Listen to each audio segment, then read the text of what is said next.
Welcome to Peter and Phil's Courageous Conversations, a podcast addressing race relations and social issues in hopes that you'll be inspired to do the same. Now, let's begin our conversation with your hosts, Dr. Peter Weinstein and Dr. Philip Nelson.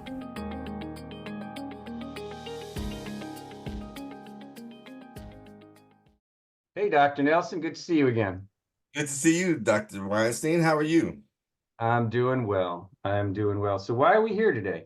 Courageous conversations on civil disobedience. But before we get into that, I'd like to take this moment to thank Nationwide for supporting us and allowing us to get together once or twice a week and discuss the latest topics and try to take a moderate, understanding stand, even if it is extreme, between the two of us, and to share thoughts, to try to promote thoughts in our listeners, all 12 of them.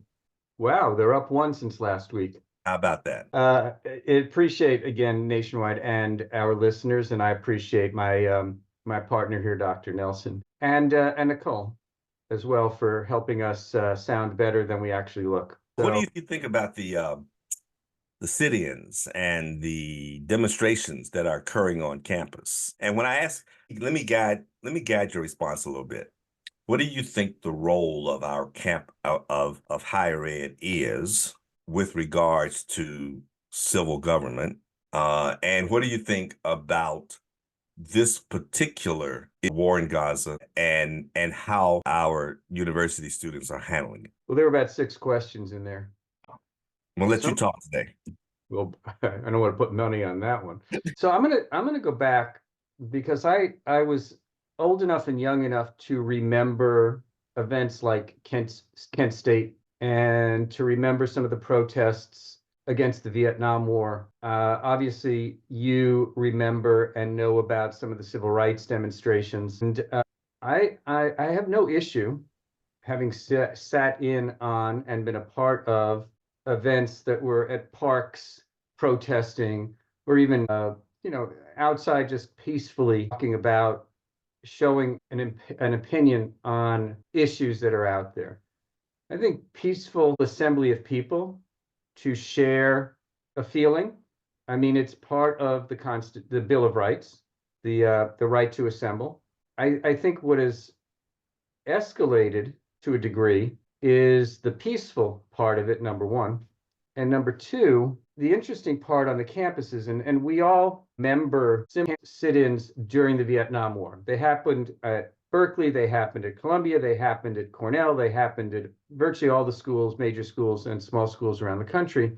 And they, in some cases, escalated. Obviously, Kent State escalated dramatically. What was interesting then is that it was a protest against the United States involvement in a skirmish in Vietnam. What is interesting now, it was not a protest against the university per se. Many of the protests that are currently being handled taking place on university campuses are efforts of the protesters, and I'll get to that in just a minute, to influence the leadership in higher education to divest themselves of investments in Israel. So there's a multifaceted components of the protest. They're protesting what's going on in Palestine. They're protesting the deaths in the Gaza Strip. Concurrently, they are sending a message specifically towards the leadership of many of these universities about divesting investments in Israel. Now, I want to talk briefly about the protesters, because in speaking with some people who I know at USC, and in listening to some of the reports that have come out from Columbia and other universities, the vast majority of the protesters are not students from that campus. They are outsiders on campus, which now all of a sudden makes it very challenging for the leadership of higher education to deal with, and I'll use the term trespassers, onto the campus, influence the students. I love the term that one of the news stations was calling them, the actors instead of the protesters. So it's a really uncomfortable situation. And again, it goes back to the conversation we had in October, I believe, that reflects a lot of lack of understanding of 5,000 years of history and everything that's currently going on. And I think it goes back to also one of the conversations we had is where are people getting their news? So I just got my 5 minutes of fame in, and I'm going to pass it back to you. Well, I'm gonna take issue with some of the things you said, but I want to start out by saying that, you made the comment that people are protesting about 5,000 years of histories that they don't understand. And you inferred this is a really complicated, what they're protesting is really, really complicated. And it raises the question, how does protesting push you toward a solution to a complicated issue? And my response is that I don't think it's complicated for those who are protesting at all, even if they knew the history. Some of them, I think it's a diminishment and insulting to think that many of them don't. The problem, however, is that they know it more likely, rather than be unaware of the history in this issue, they have different perspectives of that history. And it gets back to your statement, where you to get your news from. Some of them get their news from their experience. What I want to push back on is whether or not a majority of the people who are in these encampments are outsiders. I don't doubt that the presence of outsiders may be disruptive and may deflect from the original intent of the encampment. And so I'm not necessarily, I'm as troubled by their presence as you might be, particularly if they don't express any fealty to the student leaders of the encampment. I was, when I look at the demographics of the encampment and in most of these places, in most of these universities, I see, once again, I'm impressed by the demographic mixture. Although I cannot tell what I realize I truly have a problem differentiating white Palestinians from white Americans unless they speak and have an accent or not, or unless they wear traditional attire. But it does say something that our immigration policy, that our beacon to the world, allows these type of demonstrations to occur, and that and maybe for the first time has allowed us to look at a hostile action from the perspective of the nationality that is being primarily negatively affected. I think, as far as I know, this is the first time I've seen that. And for me, it's actually a positive thing that they too are now learning how to express their concerns and their distrust and their anger through the political process. My concern stems from whether or not, and we had the same concern during the civil rights movement. There was always a constant battle between King and Malcolm X, nonviolence and protection. I don't think Malcolm X. No, that's the wrong discussion between nonviolence and violence. The fact that you even brought up the outsiders is a cloaked way of saying you're concerned about the violence that occurred, particularly at UCLA. And once violence occurs, then the focus moves away from the purpose of the encampment and moves back to civil disorder and protection. And all of a sudden you lose sight of why they're there to begin with. And you don't even want to think about why they're there if now we have to pay millions of dollars to repair a library that suffered destruction. On the other hand, I was at Jackson State right after the Kent State murders. Then Jackson State had a similar incident where 2 kids were shot in the dorm, while they're in their dorm rooms. I grew up in a rather authoritarian regime within the United States. It's not as if we haven't been there before. I just think that the things you didn't address is what is the role of higher ed in these types of, in the training of our citizenry? Do you see a role? Do you expect that a role there? Or should we just go there, get an education, and go about our business? I think goes back to teaching civics, but that's a whole nother discussion. I think the role of leadership in higher education is to educate students and protect their campus. I want to read you a headline from this morning, Wall Street Journal. Activist groups trained students for months before campus protest. Left-wing groups and veteran demonstrators provided guidance and support before the rise of pro-Palestinian encampments. The recent wave of pro-Palestinian protests on college campuses came on suddenly and shocked people across the nation, but the political tactics underlying some of the demonstrations were the results of months of training, planning, and encouragement by longtime activists and left-wing groups. That's what bothers me, among other things.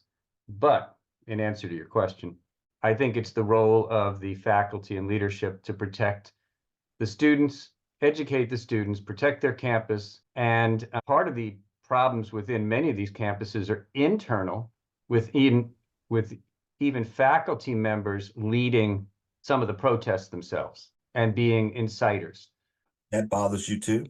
Well, it bothers me in the sense that they have added fuel to the fire as editors, and I have no problem with leading a courageous conversation or a discussion. But when they're direct activities as faculty members, I wonder about. So you seem to be pro this civil disobedience as if they are all violent. They are violent to the point of creating some disorder. And before I get into defending this or appearing to be defending the faculty or even the students involved, I think it's important to say when one decides to participate in an act that is contrary to a law that they feel is unjust, if they do it peacefully, that's how you bring more attention to it than just saying, I don't like it. And until you disrupt order, people may not pay attention to you. And the disruption of order, however, can be viewed as violence in some people's minds. Blocking a highway could be viewed as violence. On the other hand, blocking a highway temporarily or long enough to get your attention and to get me a voice and a meeting that I couldn't get you to listen to our group about, and then peacefully unblocking the highway or peacefully being toted off to jail for blocking a highway. My problem is that a lot of the people that I have seen interviewed are not willing to accept the consequences of breaking that law. Civil disobedience brings with it, it actually requires that you're willing to accept the consequences, the civil consequences of breaking that law. Most of the demonstrations I've seen have been peaceful. I mean, the ones that we know about, the ones that aren't, because those are the ones that that matter more to the press. Those are the ones that are much more sensational. But this has been going on across the entire nation. And as far as I know, we only know of 2 or 3 of them that have either resulted in mass hysteria, like the UCLA one, or resulted in the taking over a building, like Columbia. By the way, both of them were on both coasts, and the ones in the middle of the country don't, maybe because of the more totalitarian regimes that they have in the middle of the country. Don't know. But I don't, I agree, but it places an onus on the faculty and the administration to provide support for what is generally verbally accepted as a legitimate means of protest. And yet we can't understand that outsiders may hijack that means of protest, whether they're the majority or minority. And we still paint the whole group for bringing the first tent in, rather than thinking about the issue that they are addressing. the Vietnam War would not have been a controversial issue had students not made it so. Not to the point that we would seriously ask, why are we doing this? Now, I'm sure those students didn't consciously admit to getting killed at Kent State. I don't think they expected that. But at the same time, they may not have expected some of the participants to do what they did either, you know.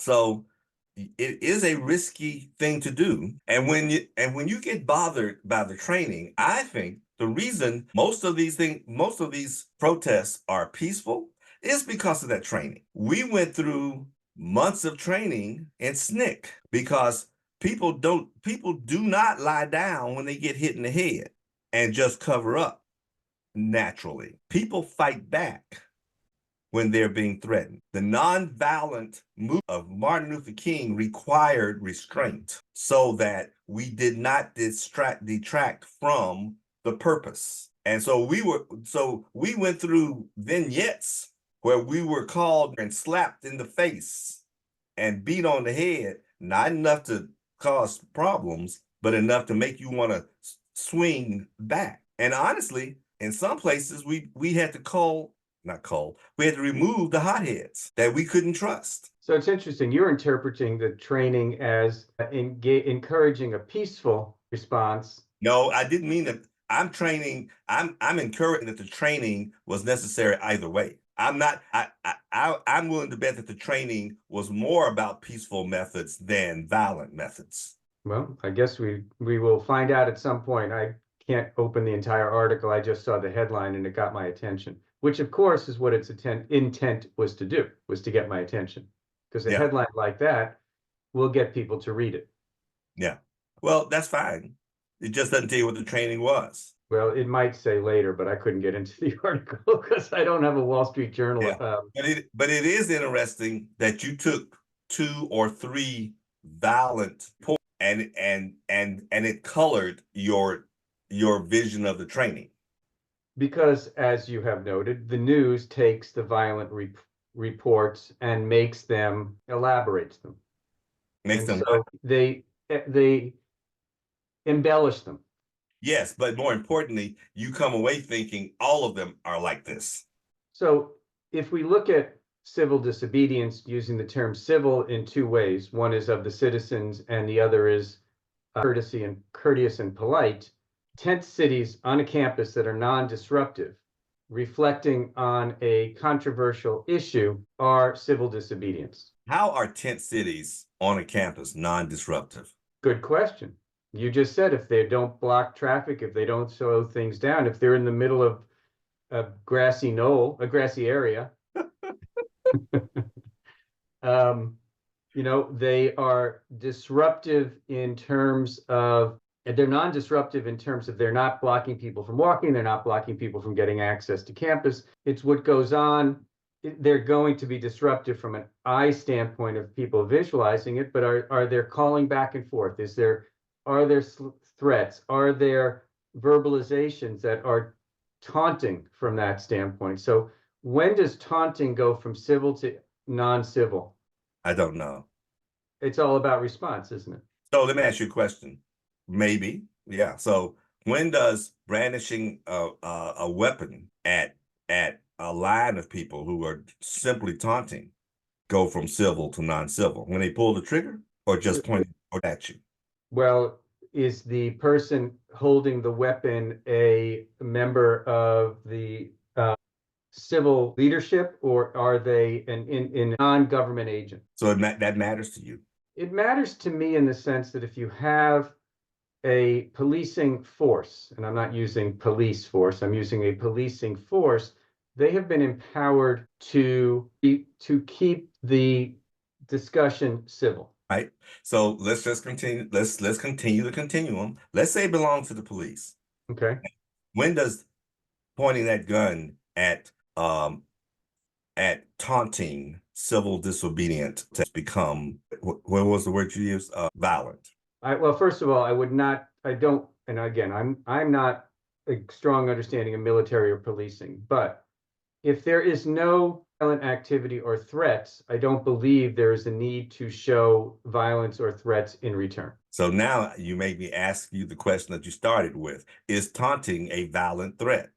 I don't think taunting starts as a violent threat, but I would suggest that depending upon your audience, it could escalate. And that's the problem, the escalation of these. Well, so can a good oration do that. Yes. Well, I mean, there's been lots of singing and lots of singing.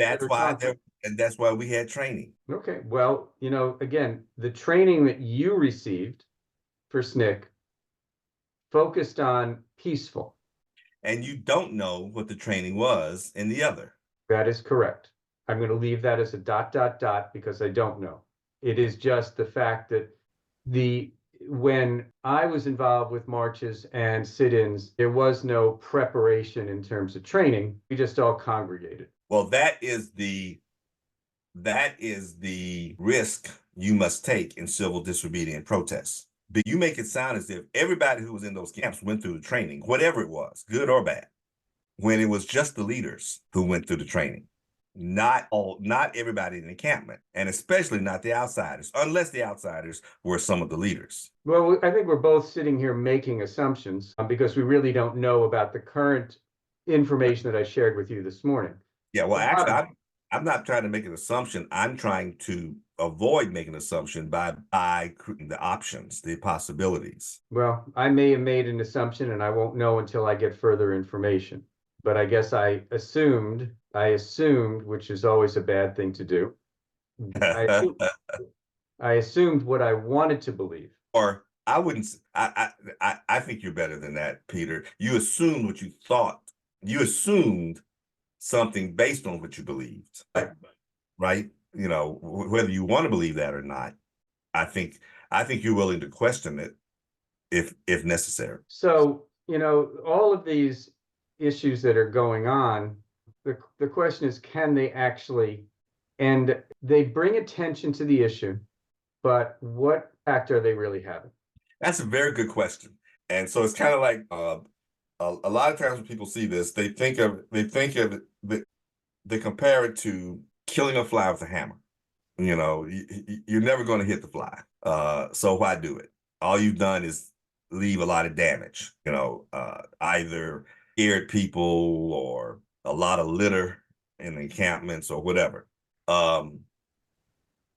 And the answer is it depends. So when I say that I believe this is one of the roles of higher ed, to allow young people and a new generation, who, by the way, will end up in Congress and will be president and senators and governors and politicians who are fighting for a better world. It's also incumbent upon us to understand if this is the role of higher ed, to help shape how we handle disagreements and how we handle civil disputes, to the point that even that when it comes down to wrong or right, or justice and injustice, that even then there's a way of dealing with this. And civil disobedience means it's civil. It does mean that it's nonviolent, right? And so, but when we're talking about passionate issues, it is the emotion that leads to violence. It is the loss of control of that emotion that leads to violence. And the protests themselves gives practice. But at some point, everybody should be clear-eyed, which is not ever the case. It wasn't during the civil rights movement, and it isn't now. But as many people as possible, especially the leaders, need to be clear-eyed about what their goals are. And where my disappointment is, not in the faculty that joined the encampment or supported the students in the encampment. My disappointment is in the administrations that don't join in the discussion. Now, part of that disappointment is that I'm ignorant of all of the discussions because I haven't heard that part being promoted in the press, or I haven't seen any articles on how the president of Colombia communicated with the leaders of the protest in the encampment. And it may be that she chose to keep her discussions and negotiations offline, hoping she'd get a more rational response. Because the last thing you want to do is negotiate in public. I understand that, but not knowing, and the few times I do see her, the only thing I hear is we will have order, which is part of her job. But what I didn't hear was we will have order, but you can't stay here forever, and we need to talk. We need to see if we can come to an agreement of how we can continue this communication, our communication, without the encampment. Because you've picked a particular time of a year that is unusually disruptive for us. We know that. You know that. And I'm going to have to disband you at some point. But that doesn't mean we have to end the discussion there. We can still talk. Now, my question to the encampment is, if they want Colombia to divest itself of Israel investments, did they consider that before they picked it for their university? Because they're not going to get it as a result of the encampment, but they will force Colombia to make more strategic decisions when they start investing in the future. But for now, if you really want to put pressure on Colombia, stop going to school there. If it really matters to you, there are other ways through a capitalistic system to exert your influence and your thoughts. On the other hand, if you understand investments and you went to Columbia because you believe it's a great school, you don't want your encampment to destroy that greatness. So you've got to give them enough space to respond, or at least move the needle a little, to put pressure on Israel if that's what you want them to do, if you believe that is right. But the real reason you're trying to get them to disinvest is to put pressure on Israel so that they stop the carnage, And we're talking about two sides. Now, the whole time we're doing this, and I am a little troubled that this isn't about the whole issue. It's just about Gaza. I'm a little troubled that it's only the Palestinian, that I only know about Palestinian encampments. I don't know about any pro-Israeli encampments. I'm a little troubled by that, because I'm a little troubled by the fact that we're not looking at the entire war, that we're not looking at the freeing of the hostages, that we're not looking at the entire issue of a two-state solution. But we are talking about 18-year-olds. And we're talking about a demographic that's losing relatives as we speak, as opposed to the other group who has already lost relatives. And the relatives that they might lose now are the ones who have signed up for the military. And so it is not a simple issue or solution. And when you walk into something like this without a clear-eyed endpoint, you'll never leave until the police get you out of there. The interesting issue is I don't think that the encampments have any intent of directly influencing Israel or its actions. I think they're more directed in the United States at Washington and the support of Israel from that standpoint. And that's how a ordinary citizen, that's the only thing, that's how you get that influence. So their efforts are trying to influence how the U.S. responds to what's going on in Palestine, Gaza, Israel. I was watching Bill Maher last night, and he commented, there are probably no pro-Israel encampments because Jews don't go camping. So I think he said something to that effect last night. But you're correct, is there are not a lot of pro-Israeli protests per se, or sit-ins per se. There is enough anti-Semitism to begin with that I believe there's probably some concerns about calling more attention for people to call more attention to themselves than they may have already in terms of concerns. And I don't know how many of these encampments have a hard anti-Semitic component to it, or if they are strictly acting to the number of deaths, and especially the number of deaths of children during the Gaza conflict. But I'm sorry, go ahead. Yeah, but this turned away from October's events led by Hamas to Israel's actions literally within a week of October. The focus has so gone towards the number of people that have died or been injured or whatever in the Gaza Strip, and away from the rape, away from the hostages months ago. And now it's really all the focus is really on the impact of what's been going on. I'm not going to challenge you on how quickly it did. It did do it quickly, but that was in response to the graphic extent of violence that was wreaked on Gaza. It didn't take long to kill 400 children a day. And so whether it was in a week or a month, yes, you're right, it was quick.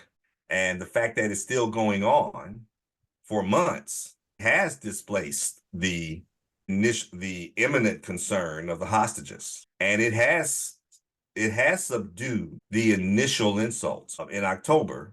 And I use the word initial advisedly. You and I have this conversation all the time, that insult that occurred in October was just, in my view, another ramp up in the 5,000-year history between those two countries. And now this response is even more is of that. So I want to drop something into the conversation that hopefully people will pick up on. I just found out about it yesterday. On May 2nd, a film was released on YouTube, produced by Sheryl Sandberg, who used to be with Facebook, was the right-hand person of Mark Zuckerberg. The film is entitled Screams Before Silence. It's a documentary that explores the sexual violence by Hamas during the Hamas-led attack on Israel on October 23rd, and the events at the massacre at the Nova Festival and the abductions. That part of the story has been lost over the past 6 months. And I think revisiting that part of the story is important for people to truly understand the significance of what happened on October 7th. I encourage all of our listeners to look that up and to watch it with interest. I will say, however, that the hostages have not been forgotten by me. The atrocities that occurred, the hostages are the survivors of the atrocities. And that is even worse. And that's assuming they're still alive. Yeah, well, yes, I agree. But that doesn't in any way dispel my concern for Gaza. And I can walk and chew gum at the same time. And I don't, and Hamas is still the enemy. But we have a lot more innocents than, it's not a numbers game. It's an emotions game. We're talking about tens of thousands of people on the Gazan side versus 100 on the hostage side. And yet, look what Hamas has wrought. And so I'm not going to equivocate between the two atrocities. They're both atrocious. And it's important that we understand just what was done there. And it took 3 months before we knew of the sexual atrocities that occurred. So this documentary is well placed. I'd like to see another documentary of economic destruction of Gaza and how we're going to rehouse all those millions of people that have been displaced when they were not all complicit in this. I want to make a joke, but it's not joke time. I understand. I just want to suggest that, going back to our original discussion, I am fully in support of civil discussion and meetings and the right to congregate and voice your opinion about issues. I'm not in support of violence on either side. I'm all about conversations. I'm all about courageous conversations. And I think that if tent cities did what Phil and I do, which is, let's set up 2 tent cities side by side and you have a conversation over the fence line between the two, maybe we can start to understand each other. But I sometimes think that there is not enough listening and too much talking when it comes to these things. Well, my friend, I want to thank you for engaging in a difficult conversation. You're right, we did get a little distracted. We went away from civil disobedience and ended up going into the issue itself. But that just shows you how important the issue is. And the fact that I don't think that the majority of the people that are in these encampments are doing it because they think it would be fun to spend a weekend camping, or that they don't feel committed to the issues that they feel committed to. And unfortunately, it takes things like this for us to learn how to move a country effectively in a democratic process. Thank you for allowing us to pick apart some of these roles in terms of higher ed and students and the development of civic mindedness. We keep getting back to the point that we need civics in our curricula, and not just at higher ed. I mean, if we haven't started teaching it earlier, then you aren't prepared for these kind of discussions when you're 18 or 19. You're only looking for victory, not consensus. Thank you, Phil. Thank you, Nationwide. Thank you to Nicole. Good luck putting this one together. And thank you to all our listeners for indulging and being a part of this. And we encourage you, again, to be a part of the conversation, to learn about the issues, and to do it in a peaceful fashion. Peter, you know what time it is? Peanut butter and jelly time. That's right. Peanut butter and jelly. You've converted me, it's well, very good. So do you want a bar mitzvah now? Yeah, no. Oh, no. Okay, not that kind of conversion. Yeah, not that kind of conversion, no. All right, Phil, we'll see you next time. We'll see you next time, Peter. Thanks a lot. Yeah.